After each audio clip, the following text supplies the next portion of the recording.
¿Qué tal? Les habla Jorge Gestoso. En el programa de hoy, el cambio climático con otro notable invitado, Eugenio Fernández Vázquez, consultor ambiental directamente desde Ciudad de México. Eugenio Fernández Vázquez, una cálida bienvenida al programa. Muchísimas gracias, ¿cómo están?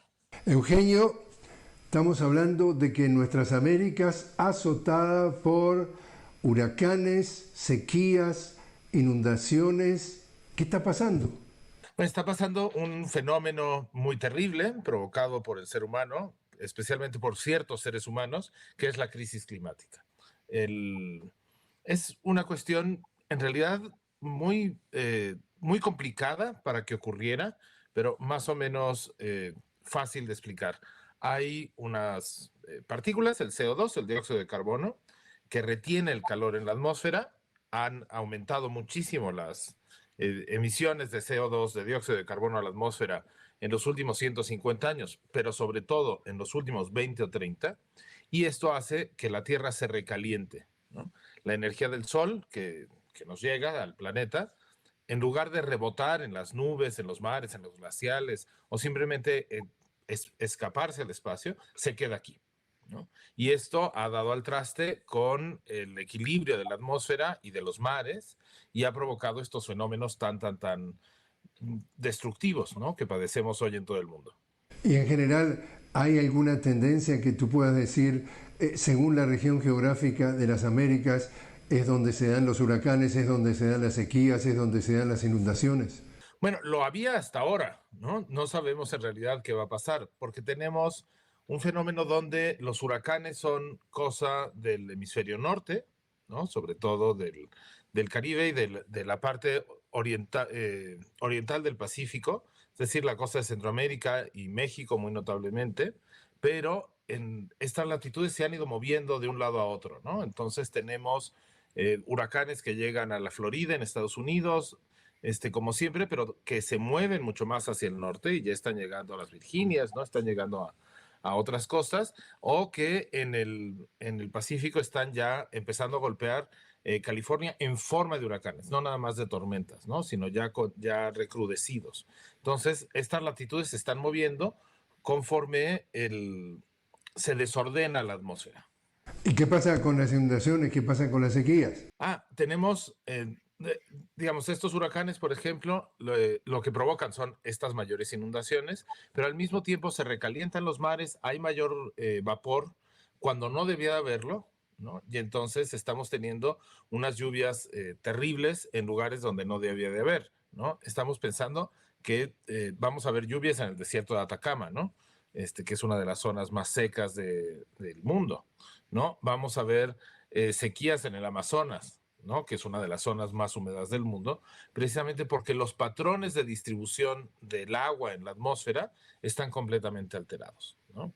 Tuvimos un año del Niño, que es un recalentamiento de la atmósfera y de la temperatura de los océanos en el Pacífico Oriental, es decir, toda la costa pacífica de América, que llevó a que no lloviera donde solía llover, porque no hay aire frío que haga que el vapor se convierta en gotas en la atmósfera, y tenemos, al contrario, masas muy calientes, muy húmedas y muy cargadas de agua en ciertas partes de América y del mundo, que luego se precipitan cuando no debían, ¿no? Entonces estamos viendo estaciones que no tienen ya sentido, ¿no? Estamos viendo casos de Bolivia, casos de Ecuador, en donde la sequía tiene un impacto directo en la generación de energía eléctrica, en los lagos y las encauces que realmente están conectados. Y la perspectiva es que por lo menos por las próximas, ya llevan algunas semanas, y las perspectivas es que sigan por las próximas semanas por lo menos. Sí, esta es una consecuencia justamente de este fenómeno, ¿no? Acaba de pasar el año del Niño, estamos viendo un año de la Niña, que es un fenómeno también atmosférico, pero de signo contrario, ¿no? El, donde, digamos, estas energías que dependen del peso y del flujo del agua, pues cuando no hay agua, simplemente no se mueven esas turbinas, ¿no?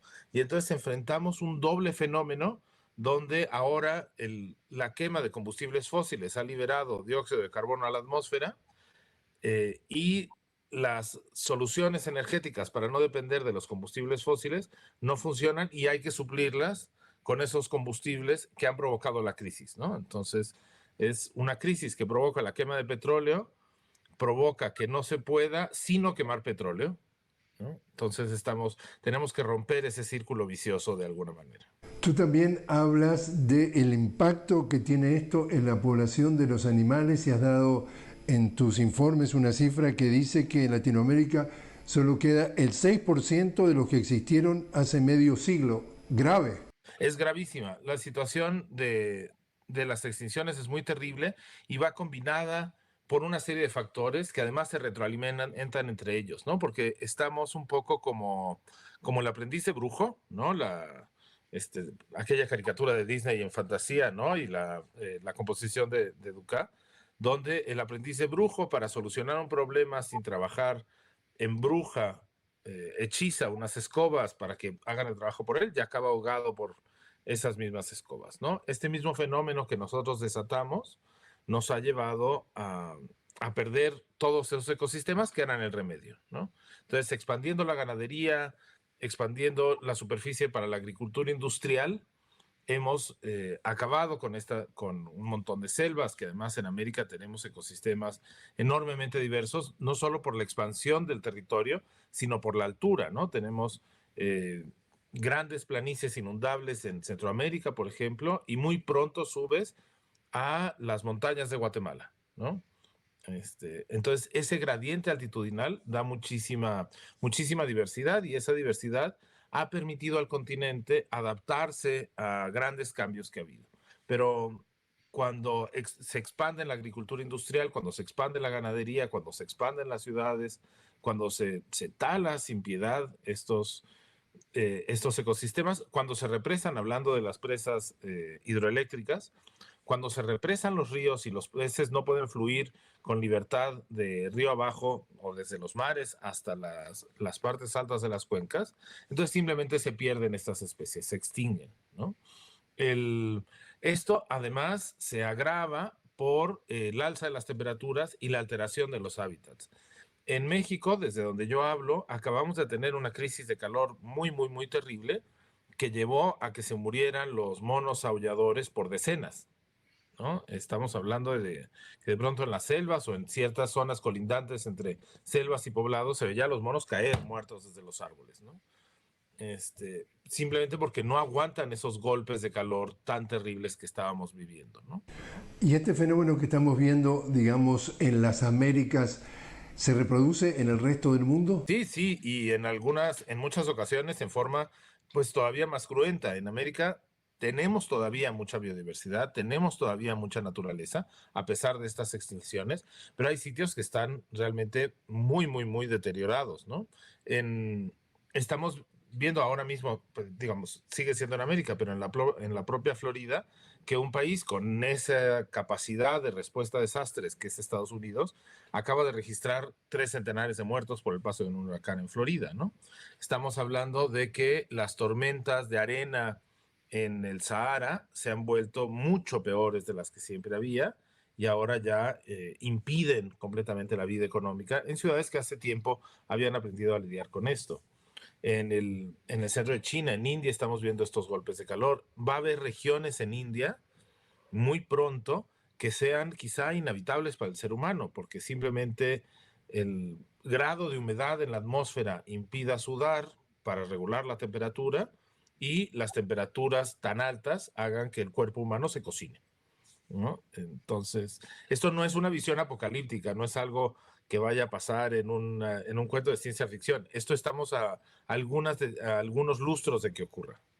En materia de diferencias, el impacto a nivel humano que tiene este fenómeno del cambio climático en el norte global es igual, mejor, peor, menos, más que en el sur global. Es muy difícil establecerlo a cabalidad porque por ejemplo, los incendios que se han agravado tanto en los bosques templados del norte global, ¿no? Son realmente crisis en términos humanos muy, muy, muy terribles, ¿no? yo lo que pensaría más bien es que la diferencia no es tanto en lugar de proveniencia, sino en el lugar que se ocupen esas proveniencias, en esos lugares, ¿no? Al ingeniero Carlos Slim, que es uno de los hombres más ricos del mundo, que es mexicano, a los dueños de Tata, que es India, de Delhi, me parece que tiene su sede, a los grandes millonarios chinos, dueños de BYD o de estas marcas de automóviles. El cambio climático les hace, como decimos en México, lo que el viento a Juárez, que era un hombre que tenía muchísima gomina en el pelo, ¿no? Ni los despeina, ¿no?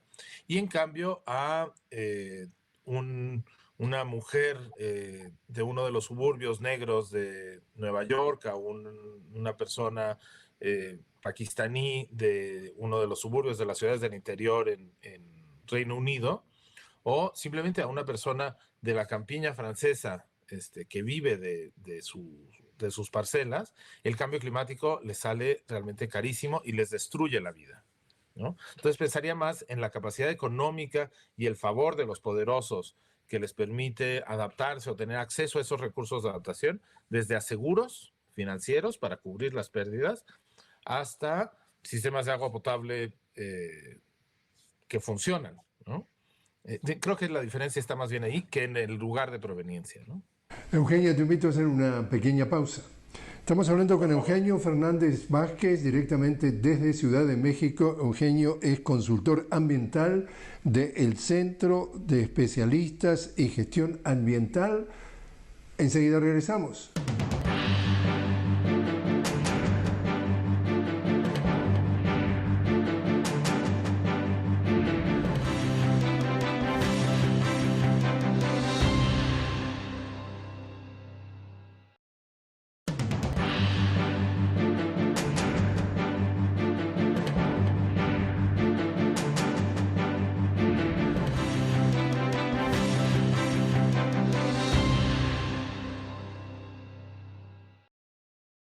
Continuamos hablando con Eugenio Fernández Vázquez sobre el cambio climático directamente desde Ciudad de México. Eugenio es consultor ambiental del Centro de Especialistas y Gestión Ambiental.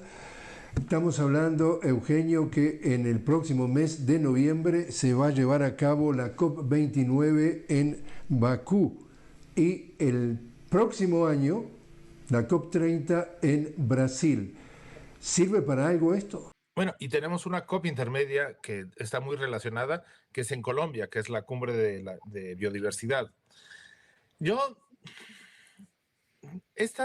yo soy muy escéptico de la utilidad de estas cumbres. Creo que la forma en la que están hechas hace muy difícil que funcionen. Son conferencias a las que llegan miles de personas a inundar una sola arena, en donde hay muchísimos grupos de interés presionando y trabajando todo el tiempo en torno a ciertos actores, donde, por ejemplo, las grandes petroleras tienen sedes, ¿no? Ahora estamos hablando de que Bakú está en Azerbaiyán, es un país petrolero, ¿no? Fue una decisión muy complicada porque había que hacer la COP en un lugar al que pudiera ir Rusia, ¿no? Que es uno de los emisores de gas de dióxido de carbono más importantes. Entonces, digamos, todas estas circunstancias hacen muy difíciles las cosas. Creo que el colmo del cinismo fue cuando un país que no solo vive fundamentalmente del petróleo, sino que además es una élite diminuta dentro de ese país, la que es multitrillonaria gracias al petróleo, como es Qatar, albergar a una cumbre cuyo objetivo tendrá que ser en última instancia, dejar de usar el petróleo, ¿no? Entonces, eso pues pone a las COPs en una circunstancia muy complicada. Creo que la idea de que hay un solo acuerdo que pueda llevarnos a solucionar el cambio climático también es uno de los problemas que hay detrás de esto.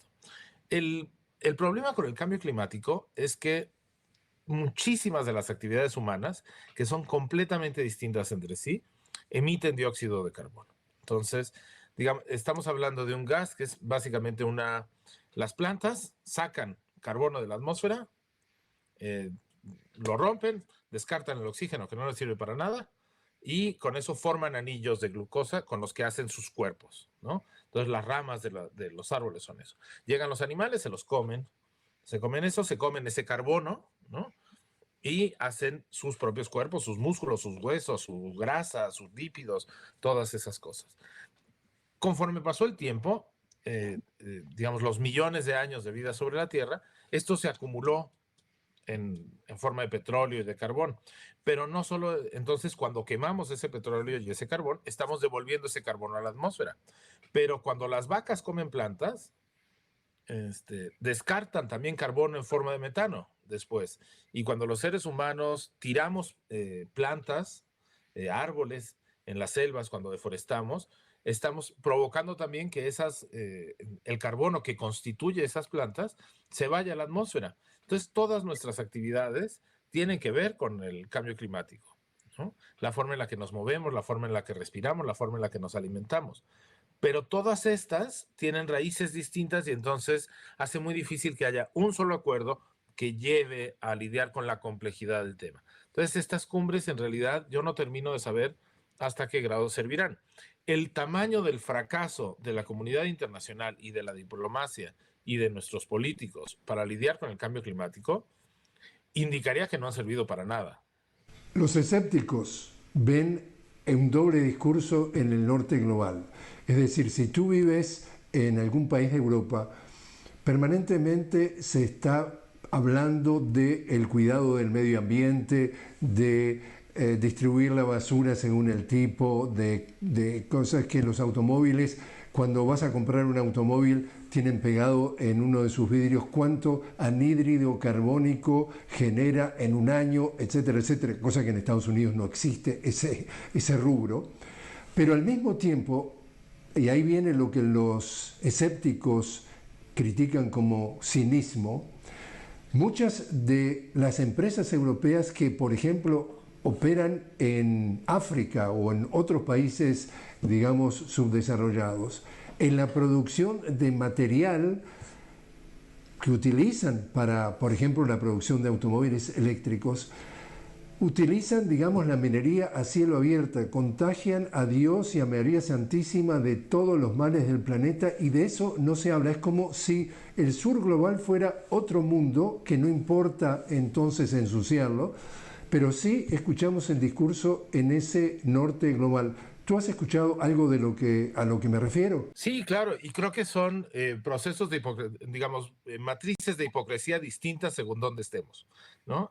Estados Unidos se la pasa hablando, los demócratas, por ejemplo, se la pasan diciendo que son los grandes salvadores del clima y que en realidad ellos sí trabajan, cuando la cantidad de pozos explorados para combustibles fósiles, de licencias para exploración y para explotación de gas, de petróleo, digamos, de los derivados de estos dinosaurios, por usar esa metáfora todavía, se ha disparado durante el gobierno de Joe Biden, ¿no? Entonces, ¿cómo pueden decir que están combatiendo el cambio climático cuando están explorando más que los propios republicanos, que ya son, pues, una rama muy, muy terriblemente destructiva de la humanidad?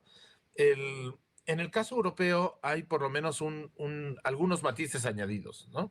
Porque Europa sí ha disminuido sus emisiones de gases de efecto invernadero, al menos no todo lo necesario, pero sí lo ha disminuido, pero al mismo tiempo subcontrata su contaminación a otros países del mundo, ¿no? Entonces la minería de cobalto se hace en condiciones absolutamente terribles en el Congo. Estamos viendo un proceso de minería de oro muy vinculado a las guerras, ¿no? También en la propia África y en América Latina padecemos muchísimo la presencia del crimen organizado vinculado a las grandes transnacionales de la minería del oro, que es un estupendo conductor, no nada más se ve muy bonito, para quien le gustan los dorados, a mí me parece un color ya muy, muy de moda, sino que además sirve fundamentalmente para hacer cables y conductores, ¿no? Entonces, este proceso de minería para la nueva economía digital está resultando muy terrible. Pero hay otro proceso que rebasa todas las fronteras y que es el financiero. En la actualidad, el grueso de los activos financieros son especulativos y generan unos superávits así brutales, ¿no? De muchas veces el tamaño de la economía real y sin que sirvan para nada por lo demás. Esto es no solamente europeo, aunque sí BNP, Citi, digamos, BBVA, Morgan Stanley, las grandes instituciones financieras del mundo, muchas de ellas tienen sede en Europa, sino también en el resto del mundo. Ahora, esta economía ficticia, y es igual que la economía digital, tiene una huella material muy, muy, muy directa, porque mantener todo ese dinero flotando es muy caro, entonces se lo acaba acumulando. Una forma de acumularlo es pagar 450 millones de dólares por un cuadro que quizás a lo mejor puede ser que venga del taller de Leonardo, como es el Salvator Mundi que compró un jeque árabe, y que a lo mejor puede ser que Leonardo lo haya visto, ¿no? Eso cuesta 450 millones de dólares.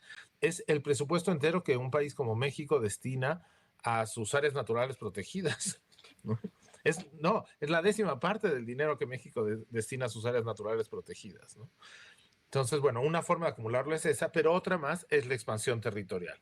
Es invertir en expansiones de terreno que a lo mejor se deforestan, a lo mejor no. Lo que importa es que el dinero se quede ahí, pero eso quiere decir que se descuida, que se sacrifica ese territorio, ¿no? Entonces, más bien suena un lugar común espantoso, pero es que yo ya no veo más salidas y no sé cómo lo podemos arreglar. El problema es el capitalismo y sobre todo el capitalismo financiero, ¿no? No solamente la hipocresía, ¿no? ¿Y crees que el hecho de que hayan llegado a la presidencia Lula y Petro, que ambos han pregonado el tema de frenar la deforestación y luchar contra, digamos, la deforestación en la Amazonía, puede tener algún tipo de impacto? Muchísimo. No solamente por el liderazgo moral que tienen los dos presidentes, a pesar de las embestidas de la derecha y sobre todo de la derecha judicial y mediática en su contra, sino también porque lo han respaldado con hechos, ¿no? La deforestación en Brasil y en Colombia ha disminuido por una acción muy lógica y muy inteligente. Se defiende a los bosques desde dentro, impulsando las economías forestales, las economías que dependen de que estos ecosistemas estén en pie, y se aplica la ley en contra de los depredadores. Quien deforesta es castigado, quien atenta contra el medio ambiente es castigado, quien atenta contra los pueblos originarios y contra las comunidades locales es castigado. Esto no quiere decir que el presidente Lula o que el presidente Petro hayan logrado acabar con la impunidad, pero al menos han avanzado muchísimo en esa materia, y eso es algo que ninguno de los otros presidentes había logrado, ¿no? Bueno, la presidenta Rousseff en el caso de Brasil y el periodo anterior de Lula sí, pero en el caso del triunfo de Bolsonaro, pues la deforestación se disparó. De manera récord. Entonces, por último, Eugenio, de todo lo que estás viendo tú como experto en el tema del medio ambiente y del cambio climático, ¿a qué aspecto es el que le estás poniendo más atención? Yo me centraría en la urgencia de matar 2 pájaros de un mismo tiro, que suena muy difícil de lograr, pero creo que no hay de otra, que es adaptarnos al cambio climático de tal forma que lo reduzcamos, ¿no? Que lo mitiguemos. ¿Y esto cómo pasa? En las ciudades apostando por el transporte público y desterrando para siempre a los autos, dejando de usar electricidad para que entonces, si enfrentamos sequías como las que se enfrentan en Perú, en Ecuador y en Bolivia, entonces no haya que sustituir esa energía con combustibles fósiles, y que quien usa esa parte de la red eléctrica que se alimenta con combustibles fósiles ya no dependa de ellos. Favorecer el uso de soluciones basadas en la naturaleza, es decir, la restauración y la conservación de los ecosistemas naturales para enfrentar al cambio climático y para construir nuevas economías, ¿no? Nuevas economías descentralizadas, campesinas, inclusive en las ciudades, apoyarnos en ellas y vincularnos con ellas. Yo vivo en la Ciudad de México, que es una ciudad pues, muy, muy, muy de concreto, pero también la mitad del territorio de la Ciudad de México es bosque y es campo.